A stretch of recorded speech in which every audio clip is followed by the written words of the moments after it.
නාකි මිනිස්සු දෙන්නෙක් ශ්‍රම දානයකට ඇවිල්ලා පාරේ.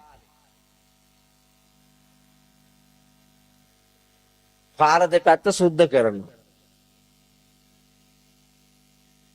තරුණ පහේ අය මේ දෙන්නට පැත්තකට වෙලා ඉන්න කියලා ගහක් යටට කොල්ලෝ ටික පාර සුද්ධ කරනවා. අප්පච්චිලාට බෑ මෙව්ව කොටන්න කියලා. මේ දෙන්නා ගහ යට ඉඳගෙන බුලත් පිටකුත් කාලා ඔය දිනදා ඕපාදූප කියා ඉන්නකොට ටිකක් තරබාරු ගෑනු ළමේ උත්සාහිකලයක් පැදගෙන එනවා. උන්දගේ ඇඟ පසංග හරි මහතයි.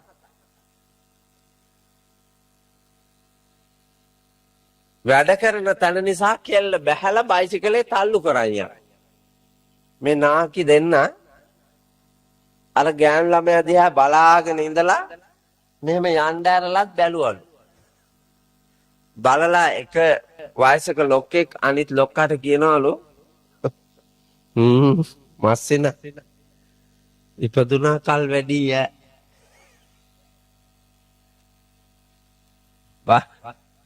බලන්නකො ලොක්කෝ දෙන්නගේ අදහස. ඉපදුනා කල් වැඩිලු. තව ටිකක් මෙහාට ඇවිල්ලා ඉපදුනා නම් තරුණයිනේ. එහෙනම් ඔහොම යන්න හම්බෙන්නේ නැහැ එතනින් කියලා තමයි මේ කිව්වේ. නාකි හින්දා නොහැකි හින්දා දිරච්ච හින්දා වාව ගන්නවා. පාපේ එලි දකින්න දෙන්නේ නැහැ. ඒක එලි දක්වන්න බෑ. ඔය සිල් ගන්න එන ඔක්කොම එහෙම ආයේ පුතේ. හිතේ තිබුණත් කය වචනේ වෙහසෝලා මේ ලෝකයේ ඇතුලේ ඒ ක්‍රියාව කරන්න බැරි නිසා සිල්ම තමයි. ගෙදර හිටිය අය ඔට්ටු වෙලා ගන්න දෙයක් නැහැ. මේ කසාද බැඳපු හැම ගෑණියෙම බලන්නකෝ තමන්ගේ මිනිහා ඉඳිද්දි වෙන මිනිසුන්ගේ හැඩ බැලුවේ නැද්ද කියන. අපේ මිනිහට වඩා අර මිනිහා ලස්සනයි. අර වාගේ මිනිහෙක් හම්බුණා නම් මට හෙනේ. මං කාලකන්ණියෙකුත් නේ අත ගහලා තියෙන්නේ. නිකන් හිතලා බලන්නකො කස්සිප්පු බොන මිනිහෙක් ඉන්නවා කියන්නකො. ඔය ගෑනිට කී ගමනක් හිතන්නේ නැද්ද මං කරගත්ත. මං කරගත්ත ගොම් බැඩේ මගේ ඇස් දෙක කන වෙලානේ තිබ්බේ. මේ කාලකන්ණියා බව දන්නවා නම් අර අක්කාට හම්බෙලා ඉන්න මිනිහා රත්තරන් අප්පයේ જાතිය මිනිහෙක් මටත් ගන්න තිබ්බා. පිරිමිත් ඔය වාගේම තමයි පුතා. පිරිමිත් ඔය වාගේ. අපේ සමහර ස්වාමීන් වහන්සේලාට ඕම වෙනවා අප්පා. ඕම වෙනවා ඔව්. දාන ගෙනල්ලා තියලා යන්න යනකොට කියලා හිතෙනවනේ. සමහර අවස්ථාවල හිතෙනවා වාව ගන්නම බැරි අය සිවුර තියලා යනවා අප්පා. වාව ගන්නම බැරි අය සිවුර තියලා යනවා. වාව ගන්න බැරි සමහර අය සිවුරේ ඉඳගෙන සිවුරට වින කරනවා. ඒකනේ මේ ශාසනය මෙච්චර වැටිලා තියෙන්නේ. හොඳට බලන්නකො. හැම පෝය දිනකම කූට කාලකන්ණියෝ જાතියක් හාමුදුරුවනේ. ඔබ බලන්නකො හොඳට බලන්න. අන්තර්ජාලයට හැම පෝයටම උදේට දානවා භික්ෂුන් වහන්සේ කෙනෙක්ගේ අර්බුදයක්. රටේ ඉන්න මිනිස්සුන්ගේ අර සැදැහැති සිත විනාශ කරලා වෛරය, ද්වේෂය, තුනුරුවන් කෙරෙහි අපැහැදුණු බවක් ඇති කිරීම සඳහා භික්ෂුන් වහන්සේ කෙනෙක් හා සම්බන්ධ මහා අපරාධයක් දූෂිත ක්‍රියාවක් අන්තර්ජාලයට දානවා. මේවා මේ සංවිධානගතව කරන කාලකන්ණි ක්‍රියා. වැරදි සිද්ධ වෙලා තියෙන්න පුළුවන්. බුදුහාඳුරන්ගේ කාලෙත් තියෙන්නේ වැරදි සිද්ධ වෙලා. ඒකනේ සිල්පද පනවලා තියෙන්නේ. ගෑනුත් එක්කන් යන්න එපා කියලා කිව්වහම ගෑනු දිහා බලාගෙන ඉඳ ගත්තා. ඔව් බලාගෙන ඉන්න එපා කියලා කිව්වහම අත ගාලා බැලුවා. අතගාලා බලන්නවත් එපා කිව්වහම සලු පොට උඩින් දාලා ගෑවෙන්නේ නැති වෙන්න සලු පොට උඩින් දාලා රස්නෙන් අල්ලලා බැලුවලු. ඔව් ඒ තරම් පෙරේත. මේ රාගික කෙලස් බර ලෝකේ එහෙම එකක්. මේවට දුවන්නේ හිතමයි මේ. නැත්නම් එක සැරයක් එපා කිව්වහම අත්හැරපන්කෝ. නෑ අත්තරියේ නෑ. ශික්ෂාපද කෝටියක් විතර පනවලා තියෙන්නේ මේ ශාසනය නිකලල් කරන්න. මේ බලාගෙන ඉන්න කෙලෙස් බර මානවයා ඉදිරියේ භික්ෂුන් වහන්සේ ඊතා පාරිශුද්ධ වස්තුවක්, නිර්මල වස්තුවක්, සදහැති වස්තුවක් තුනුරුවන් ජීවමාන කරන්න ඉන්න වර්තමාන ජීවී ලෝකේ සරණ රත්නය. බුදුහාඳුරේ ඒ නිසයි භික්ෂුන් වහන්සේලාට මෙච්චර නිර්මල බවක් දෙන්න ශික්ෂාපද පනවලා තියෙන්නේ.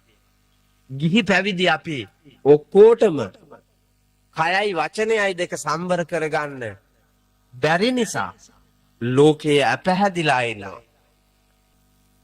දවසක් අපේ පොලිසියට කාන්තාවක් එනවා දත් දෙකක් ලේන්සුවක ඔතාගෙන.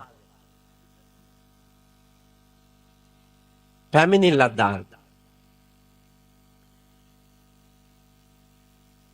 ඇවිල්ලා පොලිසියට කියලා තියෙනවා මිනිහා දත් දෙකක් ගැලවෙන්න ගැහුවා කියලා. මේක හැමදාම මට වද දෙනවා. අද ගැහුවා දත් දෙක ගැලවෙන්නම මේ. ඕවැසි මහත්තයා මට කෝල් එකක් දීලා කිව්වා ස්වාමීන් වහන්සේ බරපතල කේස් එකක් ඇවිත් තියෙනවා මට තනියෙන් විභාග කරගන්න බෑ වඩින්න හොඳයි කියලා. ඒ ගමන මං ගියා. යනකොට රාලහමිලා දෙන්නේ කියවලා දත් ගලෝපු එකත් දොස්තරයාත් ගෙනල්ලා. දත් දොස්තරයාත් ගෙනල්ලා පොලිසියට. පැමිණිල්ල ලියලා ඉවර වුණාට පස්සේ ඔෆිස් එකට ගත්තා. ඕවැසි මහත්තයයි මායි එක පැත්තක වාඩි වෙලා ඒ දෙන්න ඉස්සරහා හිටගෙන ඉන්නවා දෙපැත්තේ. ඕවැසි මහත්තයා අර මනුස්සයාගේ මූණ දිහා බලලා එහා මනුස්සයෝ මොකද්ද මේ කෙරුවේ? ඇහුවා විතරමයි අරුට බැරි වුණා ඔළුව උස්සලා ඕවැසි දිහා බලන්නවත්. ගෑණි පටන් ගත්තා මගේ අම්මේ කියනවා අරකා ගහපු එක දැන් කියාගෙන යනවා නවත්තන්නේ වහිනවා වාගේ තමයි. ඒ ගමන මහත්තයා පුටුව පස්සට තල්ලු කරලා කටවහ ගන්නවා පයිසේ. බොහොම අමාරුවෙන් නැවැත්තුවා. නවත්තලා මේ ගැටලුව විසඳ ගන්න නම් මං අහන කෙනා විතරක් උත්තර දුන්නොත් ඇති. අනිත් එක්කෙනා නිස්සබ්දව ඉන්නකො. Tamanට අවස්ථාව ආපුවාම ඒකට උත්තර දෙන්න කිව්වා. ඕයි මහත්තයා අපිට ඇහුවා අරුගේ. ඌ කියන්න හදනකොට මාර දූතිකාව වාගේ කඩා පැනලා ආපහු කියාගෙන යනවා. මහත්තයාට කේන්ති ඇවිල්ලා ගෑණි දිහා බල තමස මොනවද කියන්නේ ඇයිසේ? මේකව හිරේ දාන්න ඕනේ මහත්තයා මම නම් මේකත් එක්ක මොහොතක්වත් දීග කන්නේ මම මේ ජීවිතේම විඳ අනන්ත දුක් මේ බලන්නකො මේක කරපු දෙ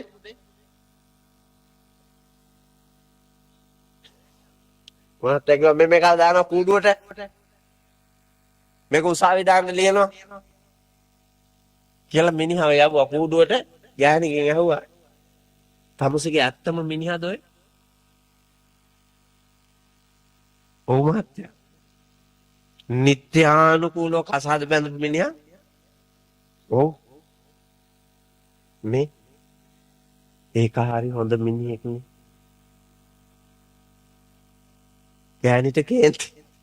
ගෑණිට කේන්ති ගියා. ඕයිසි මහත්තයා දිහා රවලා බැලුවා ණයාවා. නෑ කලබල වෙන්න එපා. මම මේ කිව්වේ ඌ හොඳයි කියලා මාත් එක්ක ගලපලා. දැන් උඹ කියනවානේ අර කූඩුවේ ඉන්න මිනිහා හොඳ නැහැ කියලා. උඹට පේනවද උඹේ මිනිහට වඩා මේ OIC මිනිහා වුණා නම් හොඳයි කියලා? එහෙම පේනවද උඹට? කියනු මේක hina වෙලා බිම් බලාගත්තා. ඊට පස්සේ OIC මහත්තයා කිව්වා මං ඌ හොඳයි කිව්වේ ඌ ගලවලා තියෙන්නේ දෙකයිනේ. ඒ හින්දා ඌ හොඳයි. බැරි වෙලාවත් මගේ ගෑණි වුණා නම් 32ම ගලවනවා මං. එකක්වත් නැහැ එතකොට. බොල මෙතන හාමුදුරුවෝ ඉන්නවා. මෙතන OIC ඉන්නවා. මේක ශ්‍රී ලංකා පොලිසිය. මේ පොලිස් නිලධාරියෝ 100ක් හමාරක් ඉන්නවා. ඒ ගොඩ මැද්දේ තොගේ කට මෙහෙමනම් ගේ ඇතුලේ කොහොම ඇද්ද? ගලවන්න නම් ඕනන්නේ දෙක නෙමෙයි 32ම. නමුත් ලංකා නීතියට අනුව ගලවන්න තහනන්නේ. ඒ හින්දා මේක උසාවි දාමු. දැන් ඵලයල්ලා කියලා යවුවා. ඒගොල්ලෝ අපි දෙන්න කතා වුණා. චූටි පැටව 3 දෙනෙක් ඉන්නවා. පොඩ්ඩින්ම පැටව. මේක උසාවි දාපු ගමන්ම බන්ධනාගාරයට යවනවා. එතකොට අරුන්ට කණ්ඩල. අරුන්ට රැකවරණ යන්නේ. ගෑණි හිතුවක්කාර වැඩ කරයි. ඊට පස්සේ මුළු පවුලම ඉවරයි. දත් දෙකක් නැති වුණත් කමන්නේ බලමු මේක සාමදාන කරන්න උසාවි නොදා කියලා සාකච්ඡා කරගෙන යවුවා. යවලා පොලිස් නිලධාරියන්ට කිව්වා හැම සතියෙම එන්න කියන්න ඕනේ. ඔක විභාග කරන්න. කට උතර ගන්න විභාග කරන්න කියලා එන්න කියන්නකො හැම සතියෙම. ගෑණි බස් එකේ එනවා මිනිහා තැපැල් 90 එනවා. OIC මහත්තයා කියලා තිබුණා දෙන්නම තැපැල් 90 එන දවස මට කියාපියව. මෙහෙම ඇවිල්ලා දැන් දෙන්නගේ කේන්තිය මැකිලා ගිහිල්ලා දෙන්න දැන් එක වහලේ එක ගේ යට එක මුට්ටිය කන තැනට ඇවිල්ලා තැපැල් 90 එනවා. ඒ ගමන පොලිසිය ආයේ කියලා තියෙනවා OIC මහත්තයාට. ඒ ගමන OIC මහත්තයා එනින් ගමම්ම පොලිස් නිලධාරියන්ට කිව්වලු අර පොත අරන් එනවා. මේ නඩුව දාන්න තිබිච්ච එක කල් ගිහිලානේ තියෙන්නේ. මේක උසාවි දානවා ඉක්මනට. මේක ලොකු අපරාධයක් කරලා තියෙන්නේ. මිනිහෙකුගේ අංගයක් අහිමි කිරීම බරපතල අපරාධයක්. අවුරුදු ගාණක් ඉරේ යන එක. මේක උසාවි දාන්න. ගෑණි පිටිපස්සෙන් දුවගෙන යනවා මහත්තයා ගණන් ගන්නෙම නැතුව ඔෆිස් එකටම ගිහිල්ලා වාඩි වුණාම ගෑණි වැඳගෙන කියනවලු මහත්තයා මේ වතාවට සමාව දෙමුකෝ. බලන්නකො හිත බලන්නකො. හිත ක්‍රියාත්මක වෙච්ච එකේ අසුබ ප්‍රතිඵලය ගෑණිගේ දතුත් හැලිලා. මිනිහා මාස ගානකට අවුරුදු ගානකට හිරේ යන අපරාධයක පැටලිලා. අර චූටි දරුවෝ බිරාන්ත වෙලා බය වෙලා. තිබ්බ ගෞරවයේ අභිමානයේ කීර්තිය සියල්ලම විනාශ වෙලා. ශ්‍රී ලංකා රාජ්‍යයට මහා කරදරයක් වෙලා. හිත හීලා නැති නිසාවෙන් ඒ හීලා නැති හිත ගත්තු තීරණයේ තිබ්බ දෝෂය වචනයට සහ ක්‍රියාවට ආපුවාම මතුවෙච්ච ප්‍රතිඵලය මෙලවත් දුක පරලොවත් දුක. දැන් ඒ හිතම දෙන්නගේ ඒ හිතම යහපත් තැනට පෙරලිලා එදා වියරුවේ යක්ෂාවේශයෙන් මරාගෙන මැරෙන්න තරම් හැඟීම් ඇතිව කතා කරපු අය නිමිලා පහන් වෙලා දඬුවමක් දෙන්න හදනකොට මෛත්‍රියේ ඉපදිලා මේ වතාවට සමාව දෙමු. දත් දෙකක් නැතුව බලන්නකො. දත් දෙකත් වැටිලා දැන් ගලවලා. ඒ තියෙද්දි කියනවනේ සමාව දෙමු කියලා. සැඟවී යන ප්‍රේමය, ආදරය, කරුණාව, දයාව, මෛත්‍රිය මතුවලා આવොත් හිතක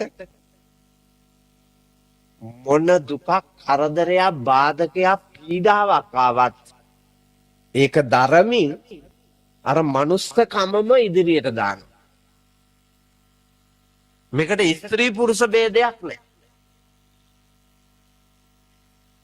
සියලු මානවයෝ තුල මේ ගුණය තියෙන්න ඕනේ.